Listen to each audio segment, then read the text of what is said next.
नमस्कार, मैं हूं सुधीर। इस वक्त जो है दिल्ली में मौजूद हूं इंदिरा गांधी स्टेडियम के अंदर। काफ़ी संख्या में यहाँ पर आज़ाद समाज पार्टी और भीम आर्मी बहुजन समाज से लोग काफ़ी संख्या में यहाँ पर पहुँचे हैं, क्योंकि SC/ST के जो वर्गीकरण का आदेश जो सुप्रीम कोर्ट से आया उससे काफ़ी नाराज़ लोग हैं। और यहाँ पर कुछ लोग हैं, उनसे बात करने की कोशिश करेंगे, आखिर वो क्या सोचते हैं, वो किस लिए यहाँ पर हैं। क्या नाम है भाई साहब आप? विजय कुमार। कहाँ से आए हैं आप? देहरादून, उत्तराखंड। देहरादून से आए हैं। तो क्या लग रहा है आज की जो महारैली है उससे कुछ हल निकलने वाला है? हल तो बिल्कुल निकलेगा, क्योंकि बिल्कुल इन्होंने हमारे जो आघात कर दिया दिलों पे, तो अब हम नहीं सहेंगे और हल तो निकलना ही पड़ेगा।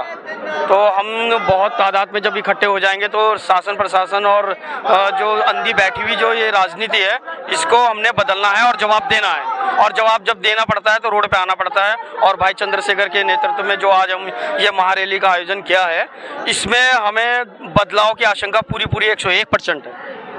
अच्छा, तो क्या क्या मांगे हैं, क्या मुद्दे क्या क्या हैं? मुद्दा मेन आरक्षण का जो है, ये क्रीमी लेयर और वर्गीकरण का जो इन्होंने हमारे ऊपर दांव खेला हुआ है, ये क्यों खेल रहे हैं? अगर इन्हें क्रीमी लेयर वगैरह हम पे भी लागू करना, अगर SC/ST पे ही इनको दिखाई दे रहा है कि हमें क्रीमी लेयर और वर्गीकरण करना है, तो उनके ऊपर क्यों नहीं करते? जो सुप्रीम कोर्ट में और हाई कोर्ट में जो जजेस बैठे हुए हैं, वहाँ क्यों इन्होंने विचारधारा एक मत बनाई हुई है कि वहाँ पे कोई क्रीमी लेयर या वर्गीकरण का उनका कोई भी ऐसा नेतृत्व नहीं करते कि वहाँ पे वो चुन के आते हैं खुद अपनी मर्जी से और वहाँ पे इकट्ठे हो जाते हैं। सिर्फ इनको हमारे SC समाज में ही दिखाई दे रहा है। तो उनको परीक्षा नहीं देनी पड़ती वहाँ? नहीं, बिल्कुल नहीं। वो खुद जो पुराने होते हैं, रिटायरमेंट होते हैं, तो वो खुद दूसरों को सेलेक्ट करते हैं कि अब आप आके यहाँ पे बनोगे सुप्रीम कोर्ट में।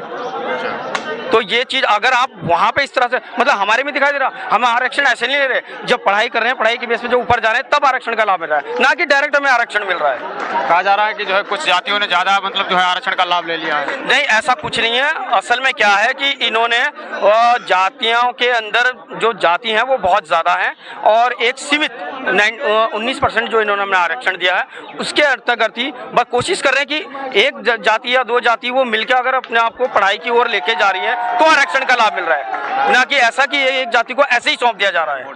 वो मेहनत कर रहे हैं अपने बच्चों के लिए, 2 रोटी कम खा रहे हैं, भूखे रह रहे हैं, लेकिन बच्चों को पढ़ाई की तालीम दे रहे हैं, जिस कारण उस आरक्षण का लाभ ले रहे हैं हम लोग। अच्छा, जिस तरीके से आदेश आया सुप्रीम कोर्ट का, उससे क्या लग रहा है आपको? जिस तरीके से वर्गीकरण किया गया है, तो इससे क्या हो जाएगा, क्या होने वाला है? देखिए, नुकसान बहुत ज़्यादा होना है। इन्होंने ये वर्गीकरण का एक तीर ऐसा चलाया है कि जिसके अंदर इन्होंने जातिवाद को छेड़ के और हमें आपस में लड़वाने का काम कर रहे हैं, और ऐसा हमने होना तो देना नहीं है। लेकिन ये जानबूझ के ऐसा कर रहे हैं कि हम आपस में लड़ जाएं। कभी हिंदू मुस्लिम के नाम पे कर जाते हैं, कभी हमारे आरक्षण में, खासकर ये वाल्मीकि समाज को हमारे अपोजिट कर रहे हैं, जो कि बिल्कुल भी सही नहीं है। हम उनके लिए हम आरक्षण अलग से देना चाहते हैं। बिल्कुल, हम उनके लिए अलग से हम सब कुछ करने के तैयार हैं, अगर वो भाई हमारा भी समझ जाए। और वैसे समझ रहे, ऐसा नहीं है, वो तो इन्हीं की साजिश है, जिसके तहत RSS और ये सब मिलके जो एक एजेंडा कायम कर रहे हैं कि नहीं जी, हमें इन्हें आपस में लड़वाना है, और कोई खेल नहीं है। और जो हम उनको 10% अलग से आरक्षण मांग रहे हैं, मांग है हमारे यहाँ पे ना। क्या नाम है आपका? राकेश कुमार। हम देहरादून, उत्तराखंड। सर, हमारी जो इन्होंने दो जातियों के लिए अलग से जो आरक्षण तय किया है, हम उन भाइयों के लिए वो अलग ना जाए, हमसे जुड़े रहे।